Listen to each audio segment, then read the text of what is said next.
Showtime! Woo! Woo! Woo! Woo! Woo! Woo! Woo! Woo! Silent and profiling. Woo!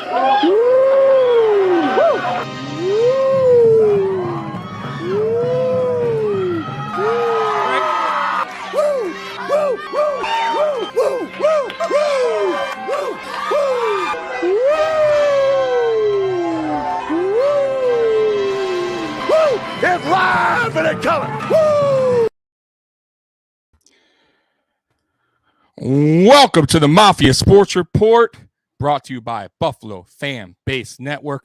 I'm your host, Tommy, to the highest degree, to the TOP, from the 313. And by my side is my main man, my toucan Sam.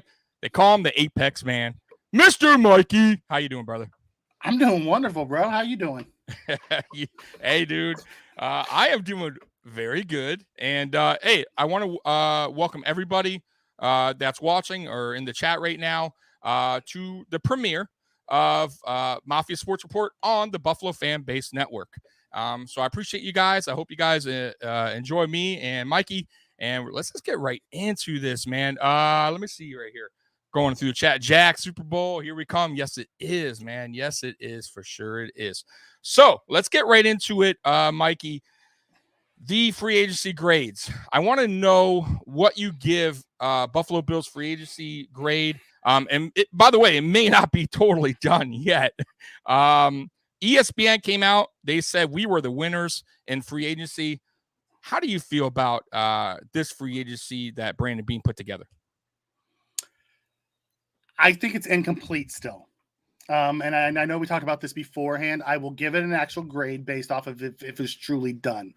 I do believe it's incomplete because we're still looking for a CB2. Knowing that Trey White, say he's back week 1, I'll give it a grade as probably an A-. He hit all the major areas that we needed. Trey White's not back week 1. He's comes back around week 6 and 8, between 6 and 8. I would say it's an incomplete. And the reason for that is we need a CB2. I'm not comfortable with Cam Lewis as my CB2. Yeah, no, I 100% agree with that. Dallas, what's going on, brother? I appreciate you hopping on, man. Yeah, dude, I said this to you, I believe a few weeks ago when I was saying the Bills desperately need to get a veteran cornerback in this room. Listen, the thing with Cam Lewis, man, I just don't. He worries me. He really does. Dane Jackson, though, he doesn't. I see his upside. He played very well filling in last year. But Cam that's the big question mark, right? So, well, here's the question: is it Cam or is it Saron Neal that they put at CB2?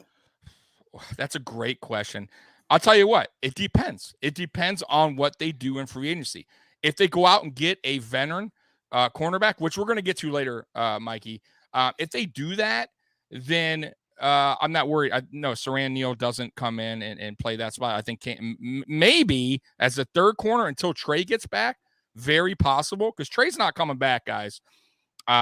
Probably till October, November. They say it's a 10 to 12 month recovery. So, guys, he did the surgery in December, I want to say mid-December. So do the math. That's not for a while. And listen, one thing about Brandon Beane and Sean McDermott, they don't rush guys back until they're 100, right? So listen, Trey, you may see Trey in, like, let's say, working out in September and go, oh, he's ready. Who knows what he's at that point, right? He may just be doing light workouts, right? So I don't want Trey back until he's 100, right? Not 90, not 85. Give me 100, because that's how injury can reoccur, or he doesn't play. Maybe he doesn't want to play 100% because he's scared of getting hurt. So, yeah. But anyways, on to the next big thing, Mikey. The stadium deal.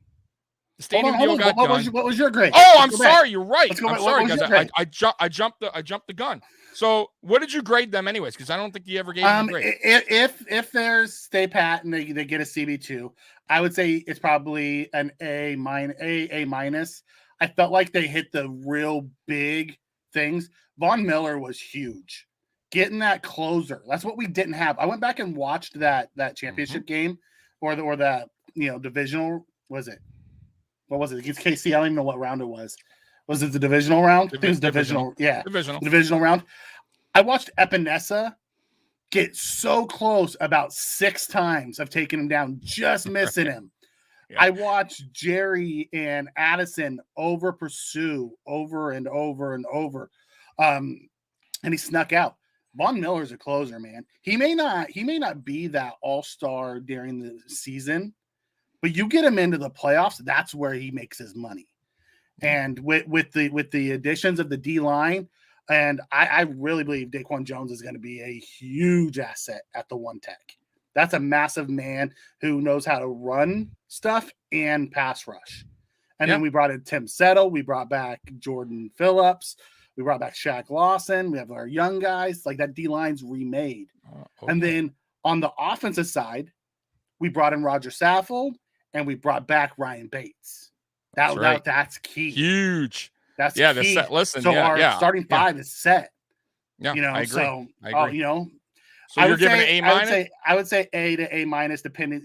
Saying that we draft a suitable CB2-3 in the draft, or sign a veteran free agent. Yeah.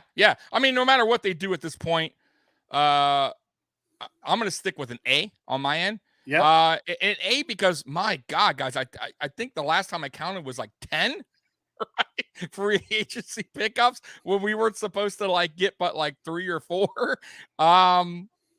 And besides Von Miller, which I'll get to in a second, there were some really, really sneaky good pickups. Crowder, sneaky pickup, right? I mean, extremely sneaky pickup. Settle, sneaky pickup. Saffold, listen, that dude is a beast. If you haven't watched Saffold play, guys, that dude is awesome at his job. He is awesome at his job. He's gonna make Dion even better beside him. Man, that's exciting to me because we've been missing that big guy, that guy that knows the game. He knows all his techniques. I mean, he's just a solid player. And then you got guys like Jordan Phillips coming back home. I mean, man, it's just like being pulled out all the stops, and a lot of these guys, except for the Miller deal, were all very, very good deals. And even the Miller deal, you may think it's high, 17.5 a season, but man, you're getting more than just an impact player on the field. You're getting a guy that is going to go in that locker room and help everybody out, right? All these young players, because guys, Gregory Rousseau, right? Boogie, AJ, they're all so young, right? They're all still learning. And what better of a guy to pick his brain off than Von Miller? So I love the signing. And like you said, Mikey, we are always so close to getting to the quarterback, but it just never happened. And this is a guy that can make that happen. And I believe his snap count will go lower, which works out great for Von Miller. He's not going to complain about that. He's going to be fresher for when the playoffs come. And it's going to be really fun, guys. Think about what he's going to do for Groot and Basham and Oliver, the little tips that he's going to give them in the room. It's just you couldn't have asked for a better veteran to come in and teach him. You saw what he did for that defense in LA, and he was there for just a few months. And Chewy coming in. Great point, by the way, Chewy. These guys actually want to be here, which was something that, as Buffalo Bills fans in the drought years, we would never say.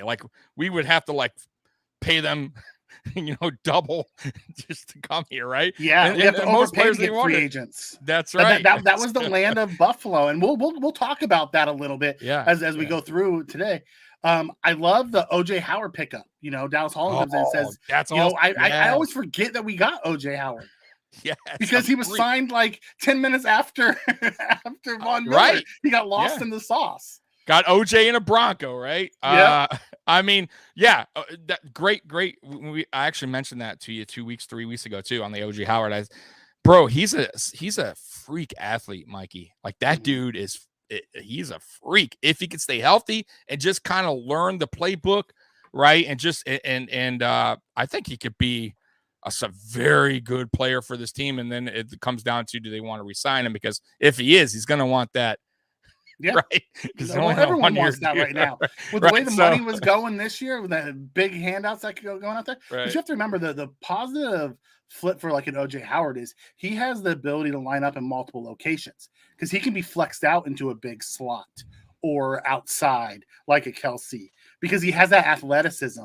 You know, he doesn't have to just line up as an inline tight end. He has that flexibility, which is nice. That's right. Now let's get to the stadium deal because I jumped. Okay, hold on 1 second. Chewy comes in and asks me. Go ahead. Chewy comes in and asks, "Who's my dark horse signing?" Duke Johnson. I've been a fan of Duke Johnson since he was Duke. With the Browns. He's a hurricane. I just felt like he just hasn't been used correctly, and I'm hoping with all those offensive minds in there with Dorsey and Shula and all the different former OCs we have now surrounded Dorsey, that they'll find a way to use him. I watched him last year when he was picked up from Miami. Yeah. Nobody wanted him. He went to he played well with Miami. He did. No, he did. He ran hard too. He's fantastic out of the backfield. Duke is definitely my dark horse signing, but I don't get too excited about running back. Because I think Singletary is absolutely RB1. He earned it last year. 100%. For right now, yes, he is. And I don't see that changing because I don't think the Bills are going to draft a running back. If there's anybody new in here that hasn't seen us, I was not a Singletary fan going into the season. Tommy had to bring me around to it. So yes, I did. I did, folks. I did. But yeah, if I had a dark horse, I guess I'll. I know he asked you, but I'll bring that up. You know who I'm going to say? An ex-player that came back, Jordan Phillips. He played very well with the Buffalo Bills when he was on this team. He brought a lot of energy. He got to the quarterback. That's right. He got to the quarterback the most that year out on our team. My God, if you could bring us 8 sacks, I'll 6 from the interior. Dude, right? 6, I'll be thrilled. So, hey, look out for Jordan Phillips, man. I just you know what I love about Jordan Phillips? He has a great personality, and he's like electric on the field. He brings the energy, gets the crowd really into it. And when he first got signed with the team, I remember I was like, oh, this guy, Miami Dolphins. He had a little history with the Dolphins. I'm like, this guy going to probably come bring a bad attitude, right? And it was, no, man. I think he said him and Frazier got into it a little bit early on in camp or practice or something. Yeah. And Frazier put him in his place, but yet Frazier was like cool with him still, like in a way where they started to gel. And then he just found his home. Tough love, right? Tough love, man. But you got to be able to be coached hard. That's the right. One thing about coming to Buffalo. If you're soft, you're not going to make it here because our coaches coach hard.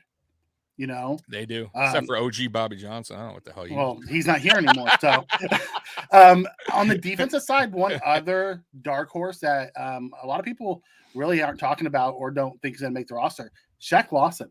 If you go back, Shaq played really well for us in that last year. He had 6.5 sacks, fantastic run stopper. And then he went to Miami. He played really well in that year with Miami. He got traded to the Texans. They just didn't use him right. Then he got cut and went to the Jets, and that was just a dumpster fire. Nobody played well there. I got him on a roster kind of bubble, Mikey, but a lot of people do because of his contract. Yeah. Right. Well, not only that, just because there's we've got a lot of edge now, right? You do, right? But 5. We have 5. But yeah, I know. But you got to remember the draft one. I'm just saying. And AJ Epinesa also, to me, even though he's a rookie, and I don't think it's going to happen, he has to show out. This is his 3rd season. This is it. If you're not improving by the 3rd season as a player, you kind of know what you got. I mean, there's very rare do NFL players start to get better in year 4, year 5, right? Where they start improve. Like you kind of know what you got by year 3, right? And that's the thing that Bean does. He always brings in insurance. Think about it. Think about how many DNs we have kept every year. We've kept 5 or 6 DNs every year. We have 5 right now. So I would not be surprised if Lawson is that insurance policy. They know what he is. I agree. He's been here. He's a fantastic run defender who can give you some pass rush. Yeah.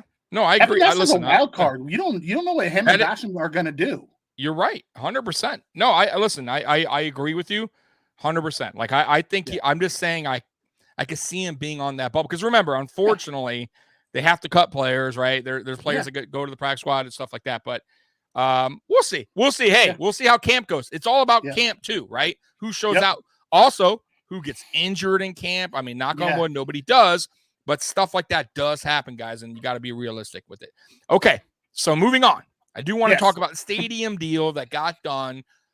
And I did a video, Mikey, in the beginning of last year when there was rumors that we were going to go to play in Austin, Texas. And I said, not in hell. That will never happen. It's not going to happen. And sure enough, it did not because they got the deal done. $1.4 billion stadium, $850 million paid for by the public of New York. I think 600 by the state, 250 by the county. What's your thoughts on the stadium deal getting done, Mikey? I'm happy. I've never been a big fan of publicly funded stadiums. However, that's the cost of doing business with the NFL. Like the amount of tax money that Buffalo brings in to the state, considering they're the only New York team too. People forget that. They're the only New York team. Like the Jets and the Giants are New Jersey. That's where their income tax goes to, is New Jersey. So it doesn't surprise me, the fact that the Pagulas were willing to pay the extra, like any overages, is cool because you don't usually see that either. Like I get it that there was private financing for like the for the one in LA and things like that, and they're billionaires, but there's also huge markets down there with a lot of deep pockets in LA. That's not always the case in Western New York. So, you take it for what it is, I mean, I live in California. Like nope.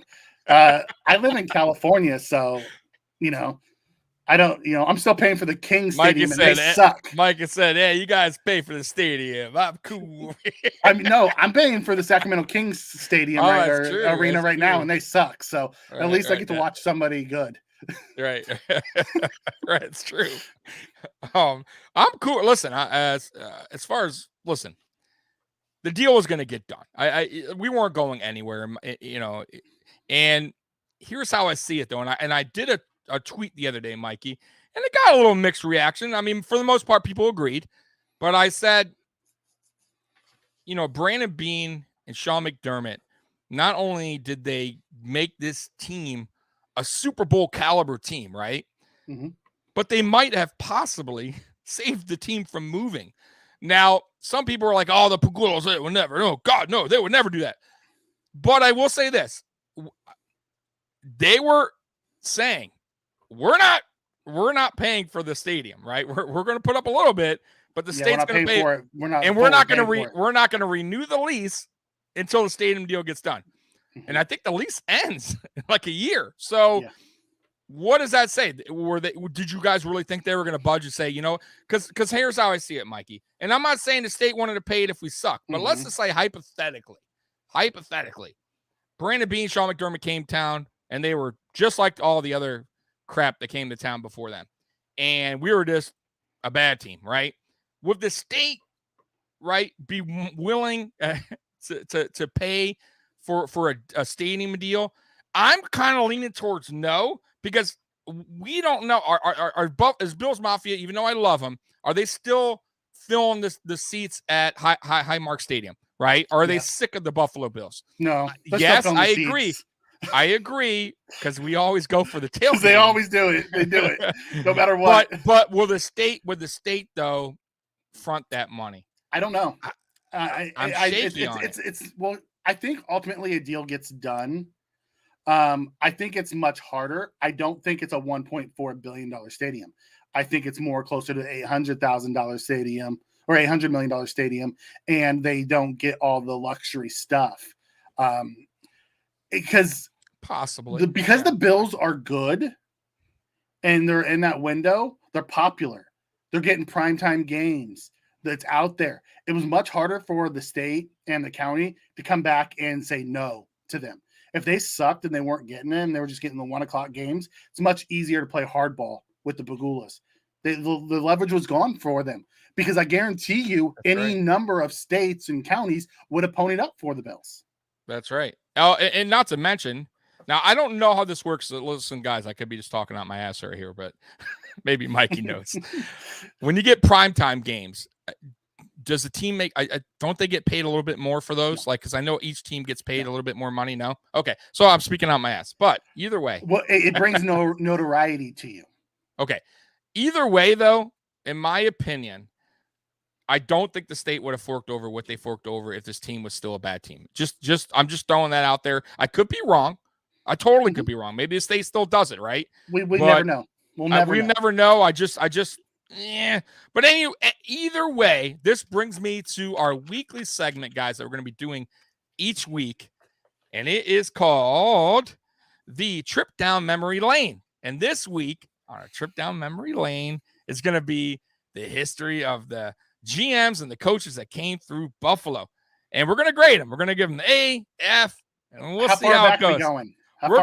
We're going post Marv Levy, because come on, do we need to grade Marv Levy? He's a Hall of Fame head coach, okay? I'm not going to grade Marv Levy. So what year is that? Because after Marv Levy, it was Wade Phillips, and he took us to the playoffs. Well, we're going to go through that. So it's post, right? It's post Marv, and I'm going to go through all the guys here with you, but it's post Marv Levy because listen, we're not talking about Marv Levy. Marv Levy is a Hall of Fame coach. Yep. I don't really even want to get there. So let's start with the first one. After, we're going to go in order here, guys. So after Marv Levy, first guy up, Wade Phillips. So Mikey, I'll start with you. How do you feel about Wade Phillips? What do you grade Wade Phillips? Wade was a B. I thought he was solid. There was I felt like they kind of got done wrong, really. I was younger still and didn't follow the team like I do today. But I felt like Wade was good, you know. He only got the one season, right? If I remember correctly, he only had the one season. Who? Wade Phillips? Wade? Yeah. How many seasons did he get with Buffalo? No. He was head coach from 98 to 2000. So 2 seasons. 2 seasons. 98, 99 to 2000. 3000. 3 years. No, 2. 98, 99, 2000. No, 3 years. 98 to 99 season. 99 to 2000 season. No, you're wrong. Because listen. Greg Williams came in 2001. So you got 98, 99, and he coached 2000. Got fired after 2000 season. So he coached the 97-98 team. Right. 98, 99, 2000. Correct. 3 years. He was here 3 years. You're missing it. 97, 98, 99. Right. Okay. I'm telling you, 3 years. Okay. So he had 3 years. And then what was the record? Because I thought he did well. Let me see. I'll tell you, he did. He got us to the playoffs in first 2 years he was here. Yeah. And then in 2000, he didn't get us to the playoffs. Yeah. So his overall record, no, I'll go through the records. Why not? So his record as head coach was, let's see here. Wade Phillips. He was 48. He was 29 and 19. Yeah, so Chewy agrees with me, and so does Jason. B minus.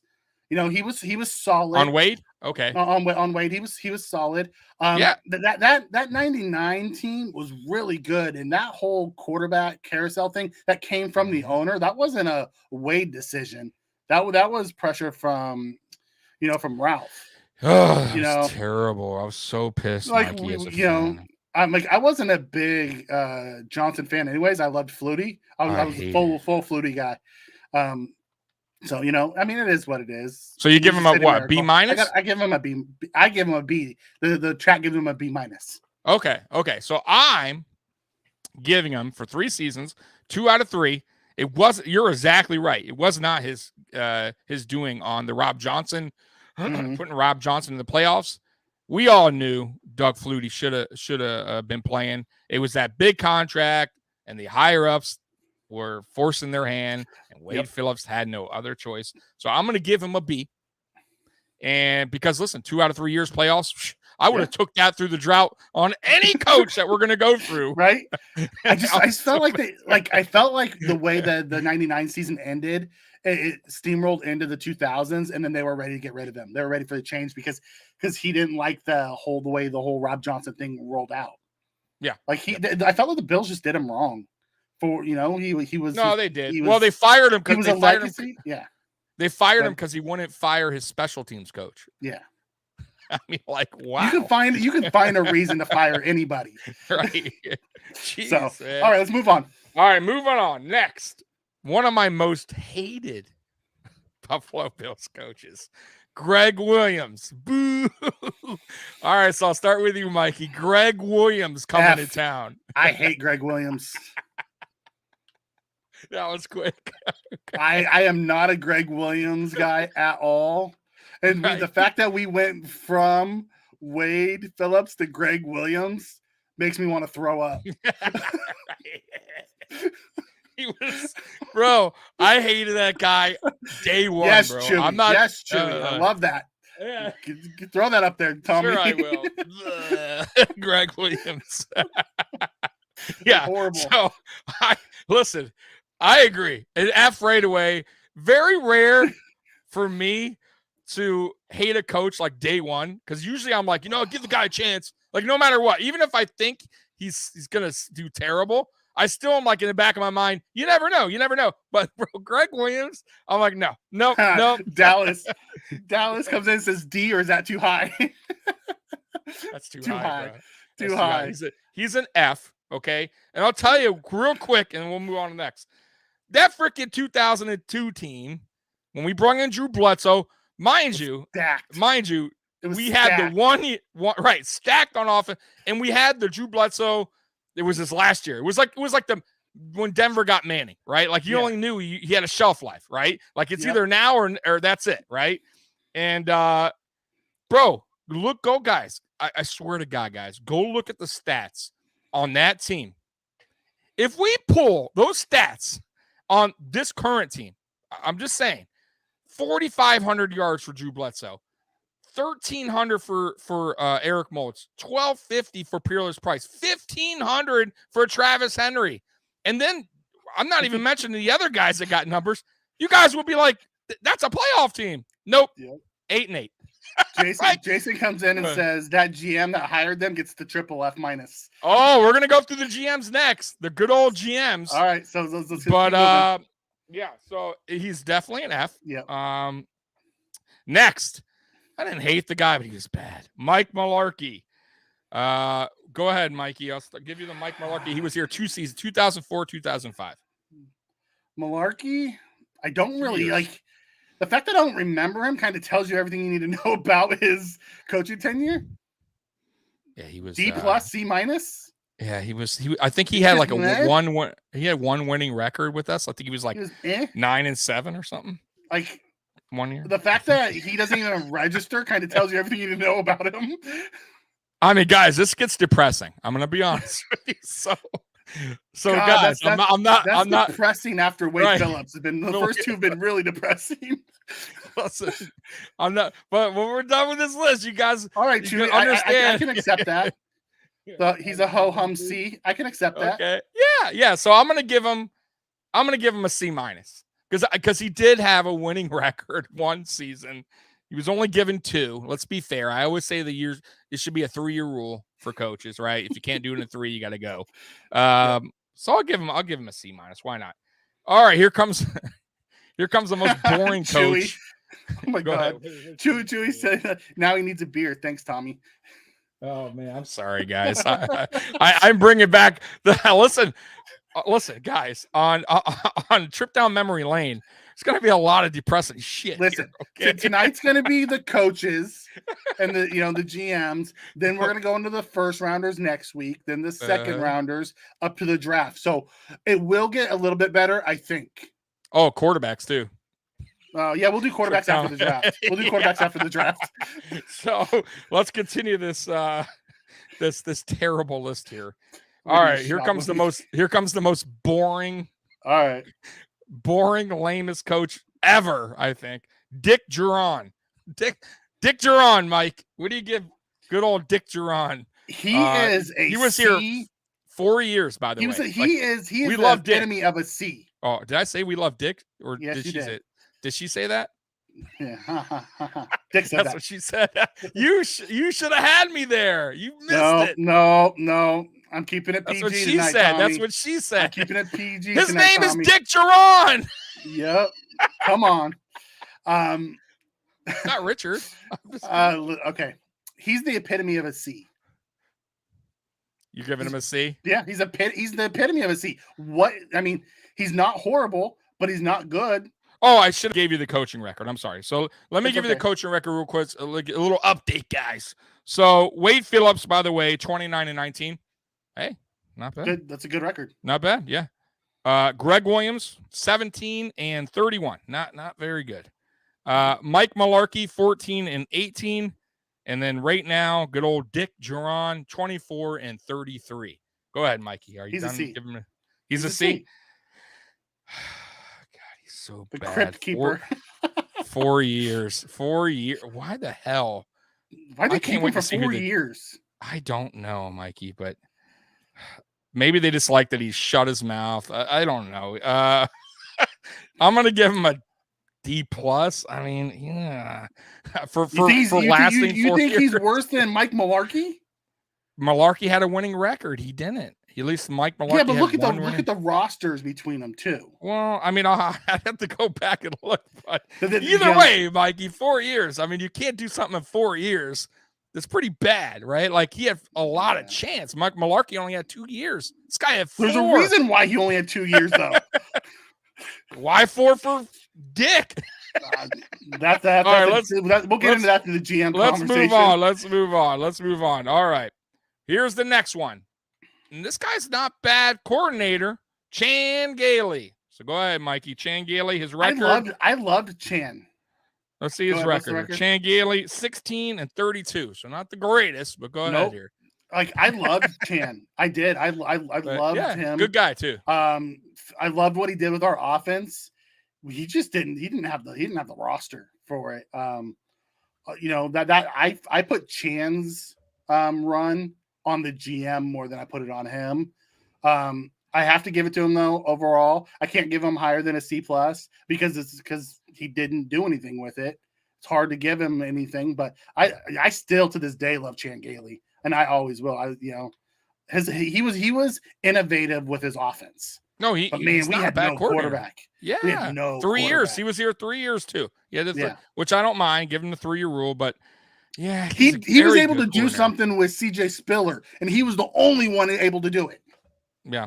No, what are you giving him? I'm going to give him a C+. C+ for Chan. I'm going to go C. I'll give him a C. I think he's worth a C. He was here 3 years, terrible record, but like you said, not a lot to work with. And we'll get to the GM, by the way, guys. We're going to get to the GM soon.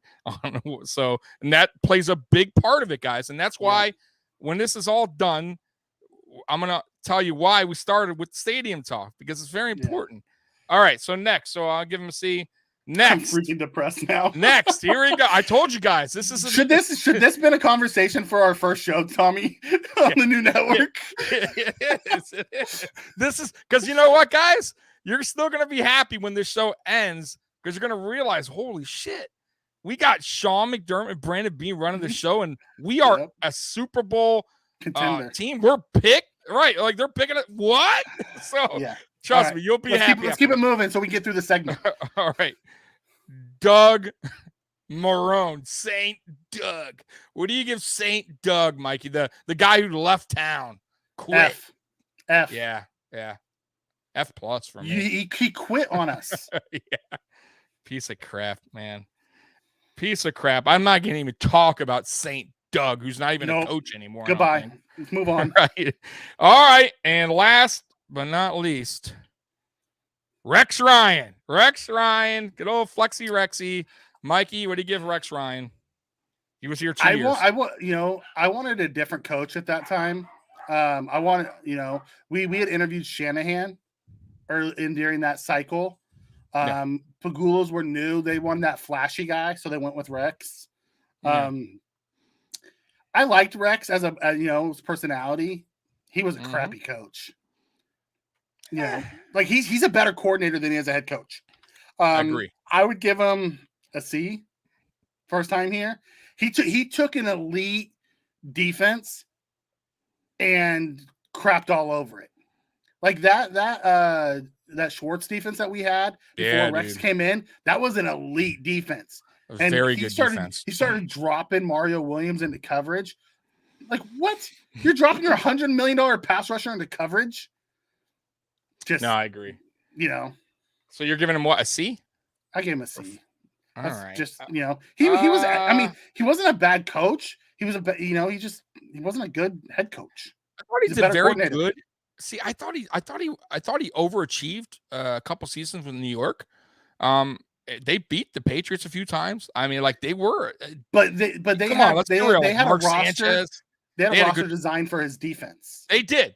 I agree. That Baltimore defense. Yeah, and listen, I like the double bike thing, the 2-seater bike when he got his brother and they were riding around town. He did the truck and decked it out. A bunch of F's in the chat for him. Oh, come on. Hey, I'll tell you what. One thing about Rex Ryan real quick before I grade him.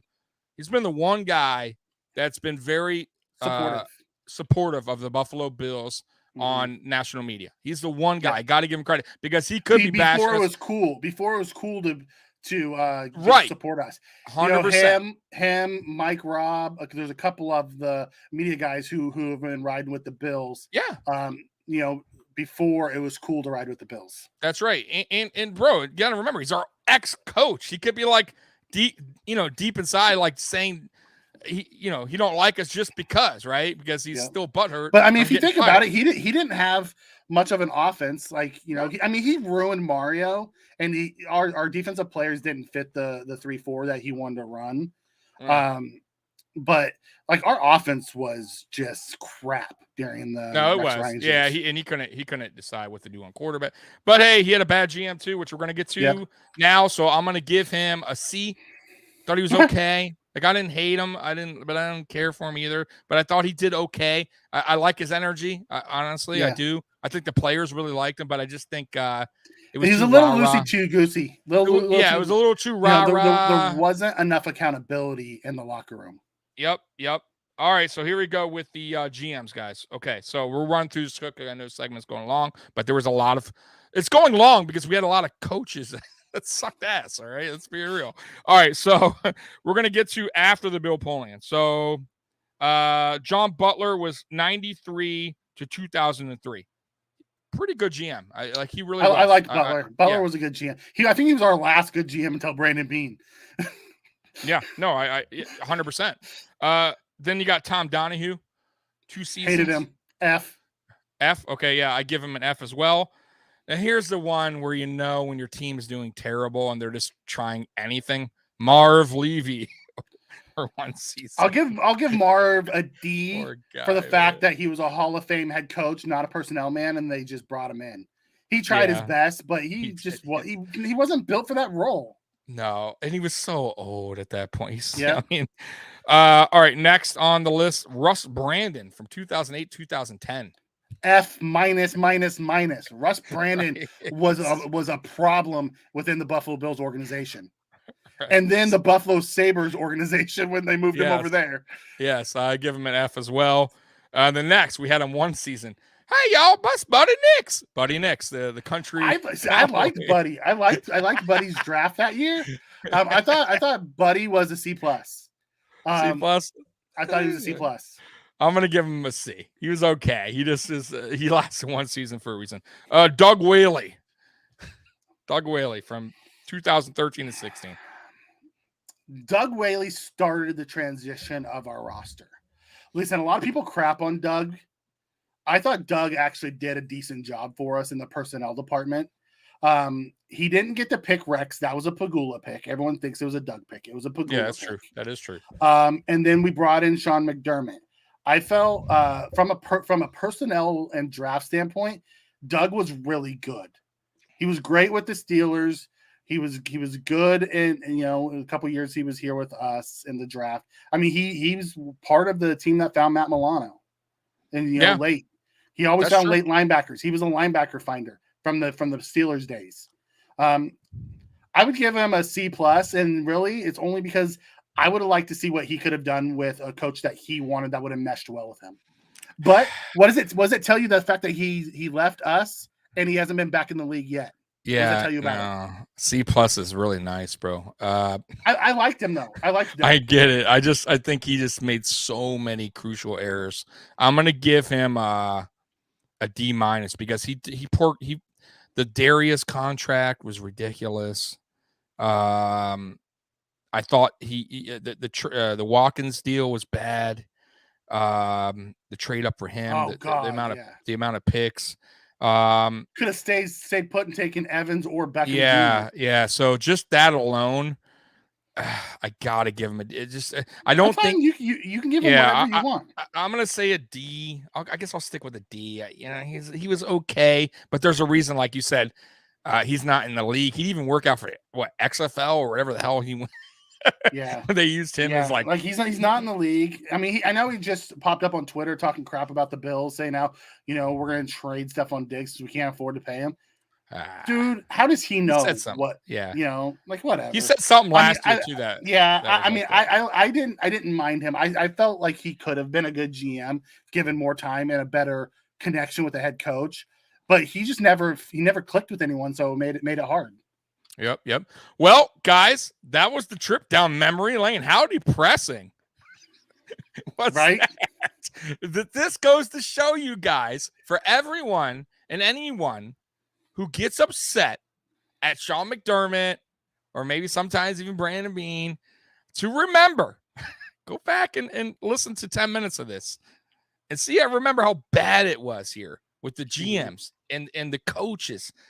And look how good we got it. Okay. So at the end of the season, when we were all mad at Sean because he choked away the last 13 seconds, remember, it could be worse. It could be a lot worse. That is right.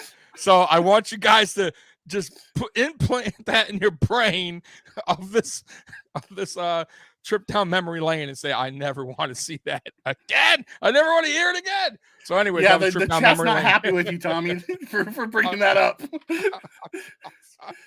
I'm sorry. Jason, we will get to the QBs. Wait for that. Yeah, we'll get to the QBs after the draft because we're gonna do draft picks the next few weeks, round 1, 2, 3. And then we'll get to the QBs after that. But yeah, we'll go down that memory lane as well. Oh man, you're gonna be depressed, guys. I mean, not too. Some of the guys I love, some of the guys came through, but we'll get to that in a couple weeks. But that was a trip down memory lane. I'm with you, Chewy. I'll never trash the Bean process after listening to that freaking list. Put that right there. The process. And I always say, guys, too. When we hired McDermott, the typical, when you hire the coach, it comes to the podium, they give you the whole speech, right? I'll never forget them. Like, who is this guy? Here we go again with the whole, we're going to change the culture, like the whole rah-rah speech, and this team, we're going to get in the playoffs. Like we all heard it before. Right. And I was like, I was excited about McDermott because I was excited on every coach up until like the 20th one. I stopped getting excited about head coaches after, Well, that's what I mean. Right. But I was excited about McDermott because he came from Andy Reid. I knew Sean McDermott's, his upbringing. I'm like, you want to talk about someone who's going to bring structure? That's what McDermott was all about. But you still don't know until it's on the field. Well, right? I don't think we've talked about this. I was I was excited about it. I wanted Shanahan, during the Rex time, but when we didn't get him, because we were talking about I think we were talking about bringing in Mike Shanahan at that time, and then bringing Kyle in as the OC, as the coach of the future type of move. And then we went with Rex, but I was excited about McDermott. Bean, I loved Bean. See, I thought Carolina made a mistake by letting Brandon Beane get away. They should have promoted him when they gave him the intern title. Yeah. And he made a couple good moves then, and then they let him walk out the door for nothing. Like, oh, that bad move. I agree. I get what you're chaos. saying. I get what you're saying, but I'm just saying as a fan of any sport, right? You get tired of like hearing the same thing, right, on the podium. So of course, my expectations were just was like McDermott's the same thing as Ryan? It was for me. Anybody? Well, for me Okay. it was because, like I said, I got it. Like I got to see it. I got to see results, right? Like listen. Anyone can say talk the talk, right? It's about walking the walk. And I was like, okay, I heard it all before, but let's see it, right? And I'll tell you what, I knew after the first season, right? Got us 2017, got us playoffs, right? For a team that shouldn't even been in the playoffs, right? With Tyrod Taylor. Like, we barely squeezed in, but hey, we got in. But I knew from right there, players were respecting him. I saw what they were doing, and then I saw what Brandon Beane was doing as far as like cutting play or like getting rid of the high mark contracts. Players, right? Darius, right? And then 2018 comes, right? And what does he do? And we're gonna get to this in a second. Brandon Beane comes out swinging like a home run, right? And we traded up twice, guys, to get Josh Allen. It took 2 moves to get Josh Allen. Speaking of Josh Allen, I want to go back. No one gives Pagula, any credit. He called, like, if you ever went back and heard a couple of the conversations from our old GM and that team, he called Patrick Mahomes going to be the superstar that he was. Like, we didn't draft Patrick Mahomes that year because our organization wasn't ready to draft a quarterback yet. So the 2 quarterbacks that Pagula has looked at are Patrick Mahomes and Josh Allen. Those are the 2 that he wanted to draft, and he got them, and they both are superstars. Yeah, no, that's what I'm saying. Like, so say what you want. That's got an eye for talent when it comes to quarterbacks. He knows what he's looking at. 100%. Yeah, 100%. Especially with all the talk leading up to the draft about Allen and the tweets and all that crap.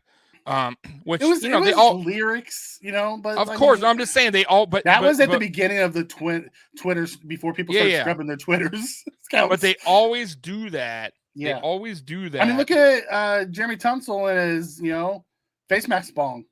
Oh yeah. No, but listen. They did. My point is, was it Tunsil or was it Luau Collins? I can't remember. It was Tunsil. One of them. Tunsil. Was Tunsil, right? Yeah. Okay. Yeah.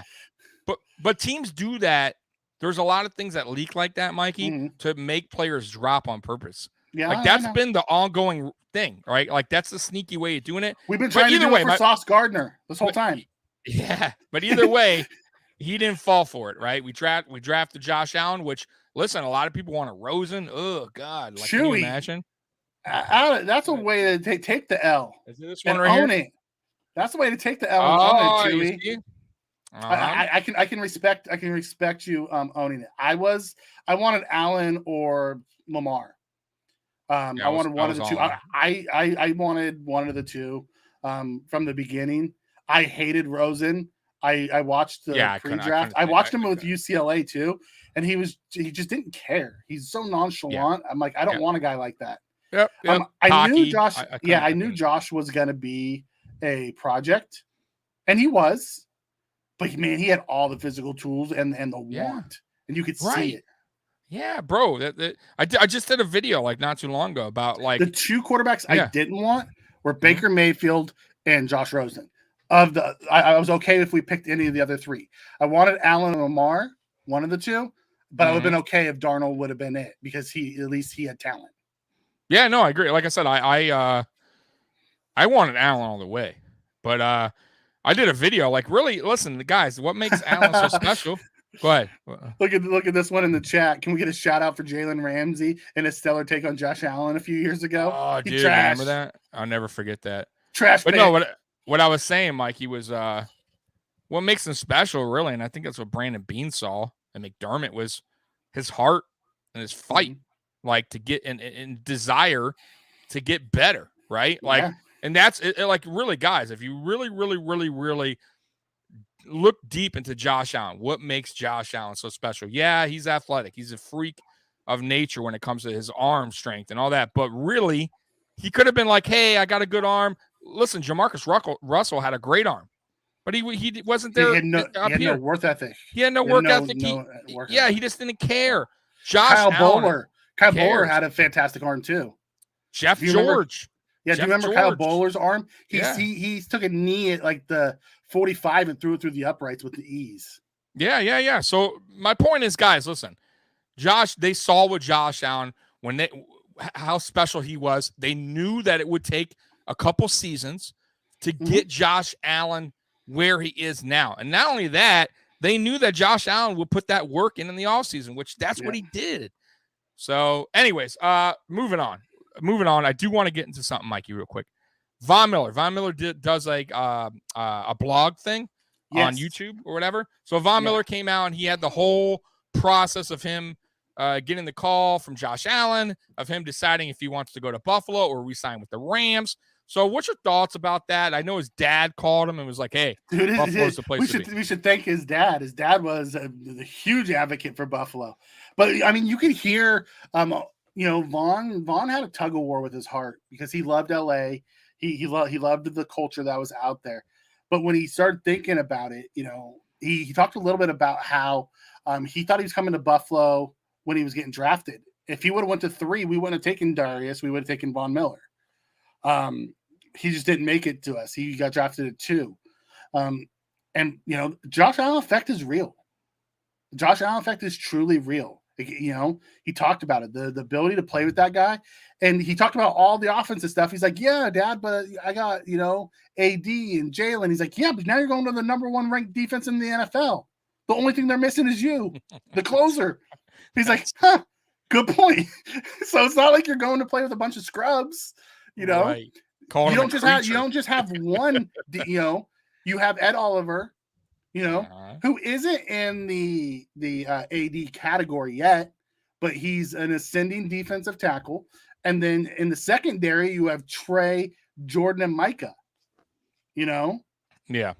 Like, no, I mean, like, what's weird? I don't really think Von Miller, like when he was making his decision, he may know our team, Mikey, but I don't know if he really understands like what is special about this team defense and the team overall. But I know he was sold on the Josh Allen. Josh Allen is probably the number one reason, but wait till he gets here, guys, and wait till he like starts talking to players, right? The Trey Whites, the Jordan Poyers, the Micah Hydes, the Ed Olivers, and the Leslie Frazier. Yeah. Wait till he gets in that training camp, that locker room. That's when he's going to really understand that he made the right decision. Yeah, exactly. So not only that, but the ad pro that we have, the ad pro facility that we have, is going to prolong his career. 100%. And the amount of rotation that Leslie and Sean do is going to prolong his career. So when we're looking at 3 years, everyone's like, oh well, he's 33. Yeah, but there's a good chance we're going to get him for 33, 34, and 35 at an elite, tier because of the way we're going to use him and all the amenities that the Pagulas give us. 100% agree. And at the end of the day, Von Miller, I know you're not watching, but you made the right decision. You're going to be very happy. You're going to get another ring. And I think they said no player's ever won a ring 3 places, he said. I think he said it. On 3 different teams. So hey, here we go. Von Miller. Now there was someone who has 3 rings on 3 different teams, but no players ever played. That's what I'm saying. Played. Yeah. That's what I meant. All right. So, Redshift has a fantastic message in the chat. I'm going to put it up. Go ahead. It says, I think Rousseau can make the leap this year. Not only more experience and condition, but Vaughn will get a lot of attention, giving Greg more opportunities. Not only that, but Greg Rousseau is now going to learn counter pass rushing moves that he's never learned before, that no one's ever really taught him, from the best guy to do it in Von Miller. Like all the little tips and tricks are going to free Greg Rousseau up. And while you're going to see his pass rush game get so much better, he was going off pure athletic ability last year. The guy has played the position for 3 years, and 1 year he sat out. Yeah.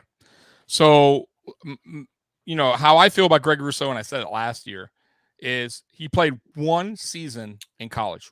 Just one. And right. he was new to the position. And he still had 15.5 sacks. He took the season off due to COVID, whatever. Listen, he has a huge upside. Buffalo understands that. And if you watch Brandon Beane's drafts, a lot of them, including Josh Allen, had major upside but needed work. Yep. And Gregory Rousseau is one of those guys, just like a Dawson Knox. Allen, Remember Mikey? Edmonds, yeah. Real quick about Dawson Knox. Remember, everybody was like, "Oh, hands, he's terrible." He's never caught a touchdown in college. Right? Yeah, and the first 2 years didn't go too well, right? In Buffalo, that's understandable. But you could see, you saw though, and go, "Wait a minute, this guy, something's there. I see it." And look at year 3.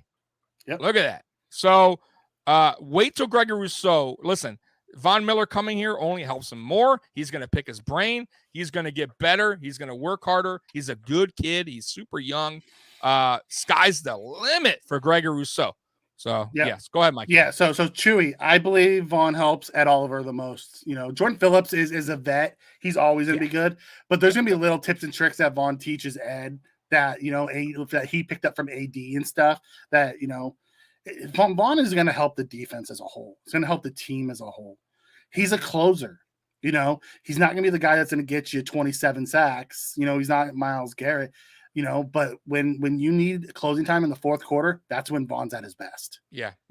And by the way, Ed Oliver last year, man, he was getting off the snap quick. Like, well, the problem was Ed Oliver was going up, and then our DNs were looping too far around, giving that lane. You know. You know. So, by the way, real quick, guys, get your tissue box out. Got some bad news. Christian Wade got cut. I know, Mikey. I know you're upset. I know a lot of Bills. I am not upset. Is upset. You know, well, he was like one of those guys, like, right? But Buffalo Bills always have one touchdown. He's one carry, one touchdown. Guy. Yep.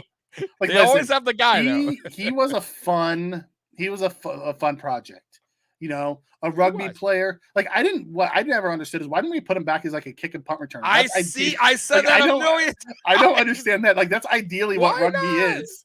Yes. However, you know, he came into the game late anyways. He already had a really long rugby career before he came over. So, you know, he was not young. He wasn't young. He was in his 30s. So it was time to say goodbye. It was a fun project. He was fun to talk about. Great guy. Fit the team culture. But, you know, see you later, dude. Good luck. You know, you were fun. Hey, he got paid too. Listen, guys, I don't feel bad for him. The dude got paid. He was chilling. I mean, you gotta give the guy respect. He changed careers late and went and tried something he's never done before. Exactly. He didn't know what an A-B-C gap was. He was learning that. What most Americans learn in, like, you know, at PE in grade school, what an A-B-C-D gap is, or 1, 2, 3, 4, depending on who's teaching you. You know what I mean? Mm-hmm. He didn't know what that was when he came here. Yeah. No, I agree. You know, I still think, though, to your point, and I said that too from the beginning, why not try to put him back early on kick returner? You know what I mean? Kick return. Punt return's a little bit more difficult, I think, for guys like that. Like, that's tougher, I think, the kick return. But kick return, man, he had time. You have time to field it. If you look at rugby, they kick and throw the ball all the time, and it's like a punt return. Yes, that's what I'm saying. It's not like, you know, he has to. And he had pads on. Rugby, you didn't. Right. Hey, but either way, it did not work out for Christian Wade. But good luck to you, buddy. Enjoy your tea and biscuits, whatever they eat. If you're going back to England, and or hopefully maybe get on another team. Who knows? All right, I want to go back to Jason's comment. Yeah, go ahead. He says Millers, Jones, Settle, and Oliver. Who's going where?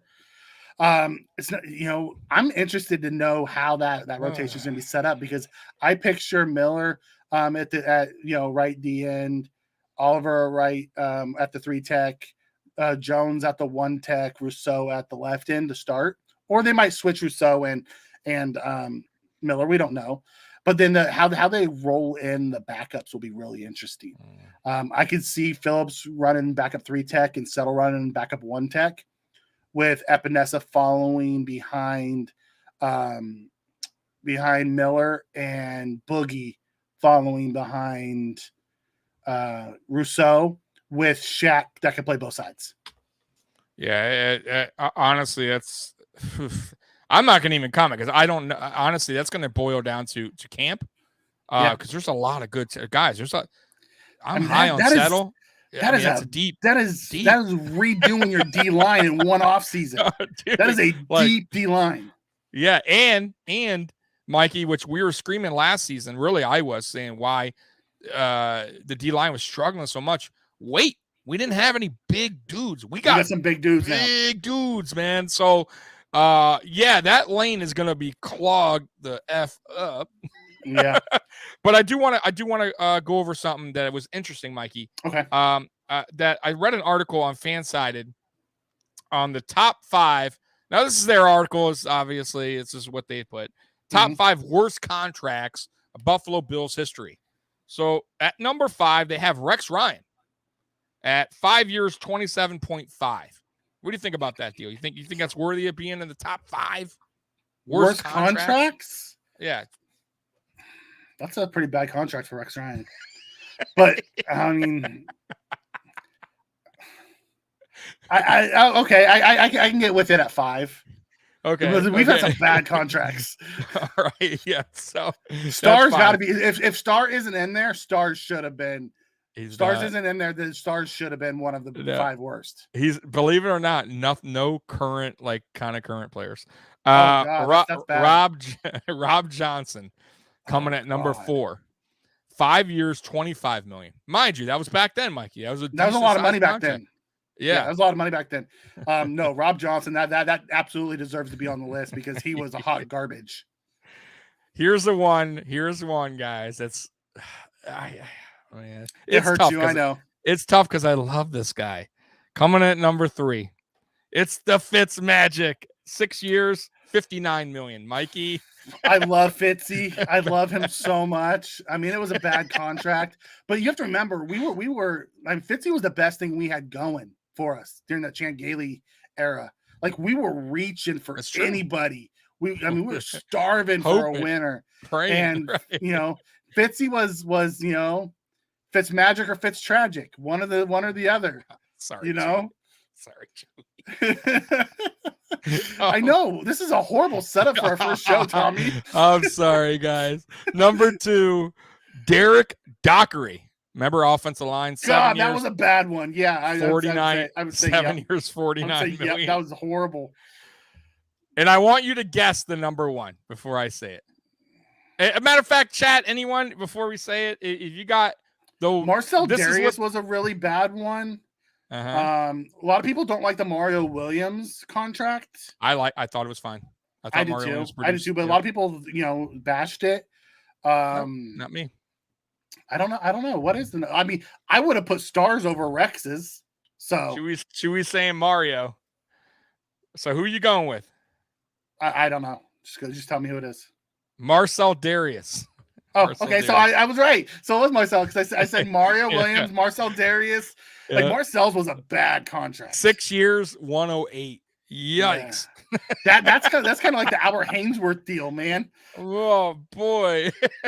I remember they were bringing his name up like I think last year. Remember to come back? Maybe people were like, "Oh, why not Marcel?" I'm like, "Dude, that dude wouldn't." He did not fit. He did not fit the process. He wouldn't. Right? Yeah. Oh. Bro, you said it exactly right. He did not fit the process. He did not fit the process at all. Ouch. 6 for 108. That's why Doug Whaley got fired right there. Yeah, that contract alone. That one did it. That did it. That did it alone. So, all right, Mikey. So we talk about free agency. We're finally to the point of the show where. What do we miss? What do we miss out on? So what's the team needs? What do we need, Mikey? I'll start with you. What's your team needs, man? My top team need is a CB2. Whether that's a vet, whether when we talk about veterans, we can talk about Stephon Gilmore, who's out there that they're linked to. I'm not a big fan of Stephon Gilmore. If we couldn't find $4 million for Patrick Peterson, I don't think we're going to find the money for Stephon Gilmore. Right. But Joe Hayden, Steven Nelson, Callaway. I mean, there's so many different, or Calhoun. There's so Sherman many might be cheap. Sherman could be cheap. Yeah, Sherman's out there. If we're looking for a vet, I mean, there's still a bunch of them out there on the market. Then you have the trade market too, with Bradbury. I think Jason Verrett's still out there too, coming off an injury in San Francisco. So, someone like that, or we get in the draft. It's a deep class of corners in the draft. You have like very deep. You have 4 or 5 that are round 1 prospects. You have Sauce, Stingley, McDuffie, Booth, and then, whoever you want to put as your 5th. You have your top 4, then you have your 5th. Some people put it McCurry, some people put it Elam, some people put it, pick a name. Right. It ranges. Yep. If I had my choice, I would trade up and find a way to get Sauce. You put 100%. Sauce and White together, whew, that's a dangerous. 100%. 100%. So the question I have for you is coming in, we stay at 25. The top 4 are gone. Maybe the top 5 corners are gone. Yep. Would you prefer CB6 at 25, wide receiver 4 or 5, or O-line 1 or 2? Well, that we're going to get to the draft talk because I was going to ask you actually. I just want to know, like, honestly, what I would prefer is a CB2. I prefer us to go. You would rather have CB6 than O line 1 or 2 or wide receiver. Yeah, I prefer. 5? And I'll tell you why in a second. Okay. When we get to that section part, but I really feel like right now, Mikey, the cornerback position is our weakest spot on this team right now. Okay. I mean, thin is not the. Listen, I was worried. I was worried about edge before we got Vaughn. Right. Yeah. Remember, I was preaching. My God, if we don't get somebody that could, we got all young guys. But right now, it's like, Mikey, look at that cornerback room. Besides Trey White, because Trey White's not going to be here till October, November. It's scary, bro. Yeah. So I mean, when you look at it, so is CB6 so much better than, say a Cam Britt-Daler in round 3 out of Nebraska or Colby Bryant? Is the investment worth it in round 1 versus round 2 or 3? Yeah, and we're going to get to that in a second. Okay. We are. Okay. So as far as team needs go ahead. Yeah. You got any more? CB2, punter. We absolutely need a punter. We cannot go with Hack again. Please, God, give me a punter. Please. Anybody, give him some competition. Then we talked about it a little bit. I see linebacker as a sneaky need. Some depth in there because we have a lot of special team guys in our linebacker core. I would love to see interior O-line as a priority too, because we have Roger Saffold, who's a 1-year deal. That's it. We have Butker, who came back on a 1-year deal. And then, so really, we have a lot of we re-upped Morris, and we signed Bates for 4 years. So we will need some interior line going into next year. This is Cody Ford's last year too. So there's 3 of your interior O-line depth pieces all in the last year. Correct. Time to invest. Yep. 100%. Punt God at 6th round. I don't think the punt god's going to be there in the 6th round. I think you're going to have to take him in round 4 or 5 to get him. Yeah. And then who else you got on the team needs? So I went through cornerbacks, offensive linebackers, O-line. Nope, you didn't say linebacker, but you said offensive line. I said I'm sorry. linebacker. Okay. Yeah, so linebacker. I think it's a sneaky need. It's not like the top of my priority list, but Edmonds is in his last year of his deal, and then we have a bunch of guys who aren't proven behind him. Okay. We do have Milano for 2 more years. But remember, Milano only has 2 more years after this. I know. Guys, it goes quick. It catches up. Yeah. So linebacker is a sneaky need. So it'll be interesting to see what they do. I 100% agree. And then wide receiver, I agree as well. Yeah, definitely. Because wide receiver, we have Diggs for 2 more years. We have Gabe Davis. You got Davis for 2 more years. He's going to want to get paid. Yeah, he has 2 more years. Stevenson's is 2 more years. Crowder's a 1 year. Coomer's 1 year a deal. 1 year. Yeah, 1 year. In a year or 2, we got nobody in that room. So it's time to start replenishing. That's right. So I agree 100%. That's great. And then the draft, what we're going to talk about, the trade up. So here's how I see it, Mikey. Ooh, Muma. I like that ahead. one. Sorry, Chewy put in there that if we could steal Muma, that'd be great. Chad Muma out of Wyoming. Yeah. So we'll get into players when we go on. As far as we're going to get into that more draft talk as the weeks get ahead. But right now, I want to go over if we're going to trade up or down or stay put. Okay. So here's my thinking, Mikey, real quick. Yep. So how I'm seeing this offseason so far is very aggressive. Brandon Beane has been the most aggressive since 2018. If we're going to look back, and I don't see it stopping at the draft. Okay, why? I just don't. I don't see him staying put like he did last year, where he even came out last year and said, listen, we don't have any needs. We're just going to stay put. He pretty much said it, and we did. We stayed put. We didn't make any kind of moves, right? This offseason has been way different. And if you go back to 2018 when he was super aggressive, he traded up 3 times in the first round. If you really think about it, twice to get Josh Allen because he had to move up. I think we traded to Cincinnati 2 at seconds. 13. Yeah, we traded Cordy Glenn and pick 21 to get up to 12. 12. I'm sorry, 12. Yeah. And then we traded 2 second-round picks plus 12 to get up to 7 to take Josh. That's right. And then he moved right back when we thought that was it. Yeah, then he moved from 22 to 16 and gave up the first pick of the 3rd round to take Edmonds, which I thought we were moving up to take James, the safety. Oh. Yeah. But Edmonds was a hell of a Edmonds was listen, I was super excited. He was I was big on Van Der Esch that year. I loved Van Der Esch that year. I think they saw Edmonds' age and his freakish frame build and frame and how smart Edmonds is. A smart guy. They made him he's calling plays. Edmonds hasn't played with a true one tech in front of him yet. Yeah. He's about to. Yep. So getting back to the trade up thing.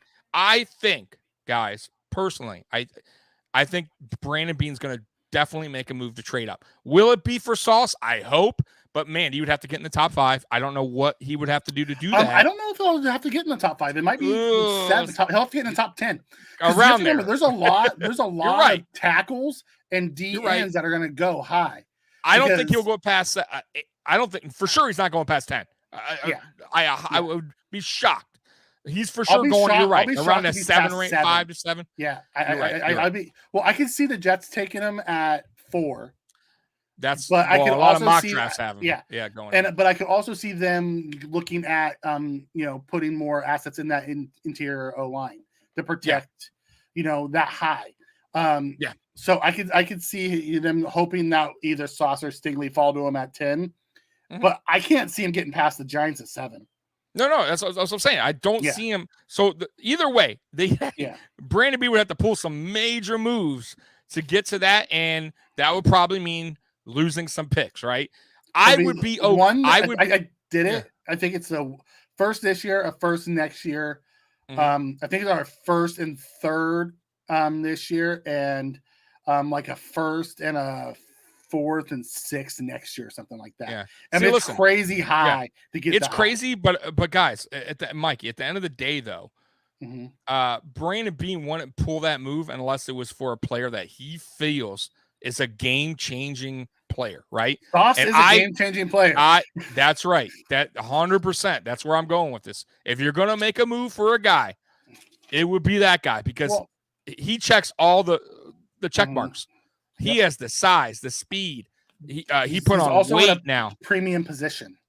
Right. So listen. And if you don't forget, Trey White's deal, we only have him for 3 more years. That's right. 100%. And like I said, going to the season, Trey White's not going to even be around for a while. Yeah. So I would love for a guy to come in because listen, Sauce will be the number 1 right away. Let's be real. If we drafted him, Sauce is the guy. Dane's right next to him, in my opinion. And I think he's a game changer. And then moving forward, you got Trey and Sauce. Oh man, and Dane. Oh my God. And then the other thing, real quick, that I didn't get to team needs. By the way, I do want to throw one in there. I do think maybe possibly a safety because I know Jordan Poyer and Micah Hyde are getting to that age. I do like the guy they drafted last year. If Hamlin, his name Hamlin. I do like DeMar Hamlin.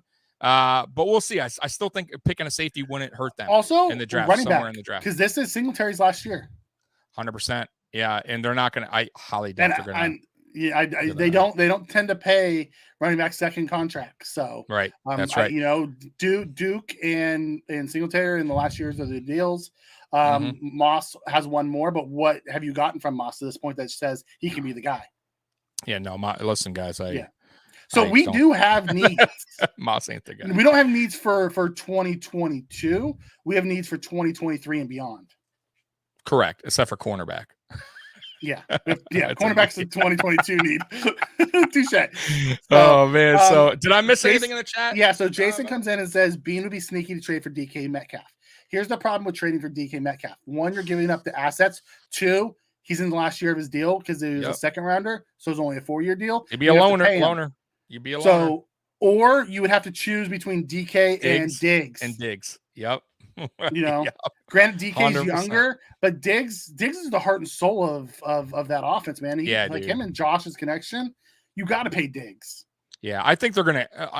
Speaking on that, I think they're gonna get a deal done. I do. I just have a feeling that Diggs will sign a decent deal. I don't know. He's not gonna get paid highest in the league or anything, but he'll be up there. You know what I mean? He'll get top 5 money. 100%, and it's well deserved. I think Diggs is still, to me, still the best route runner in the game.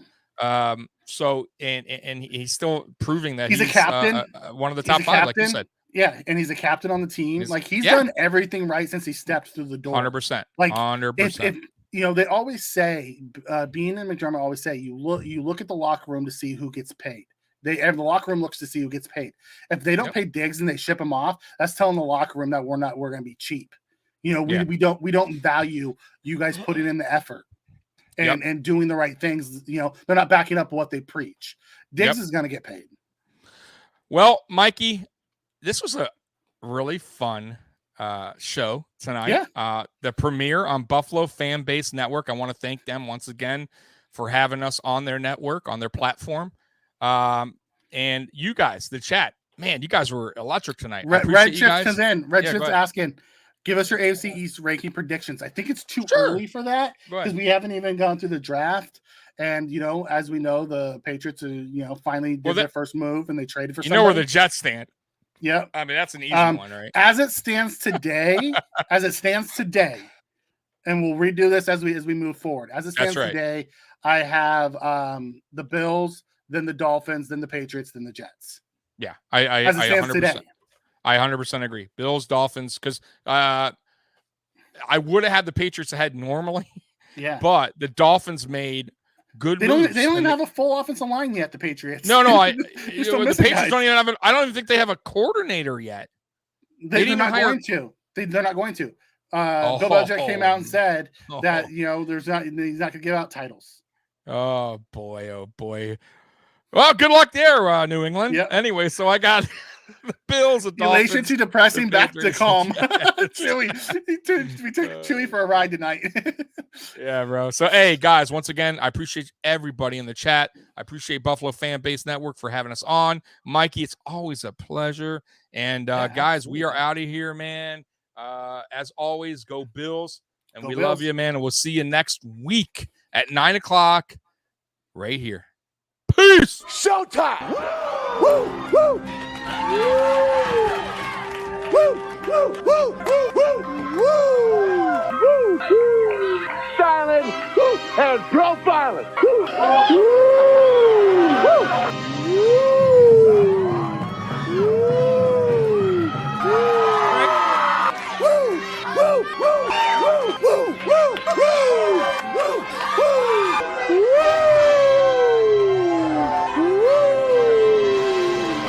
It's live in color. Woo!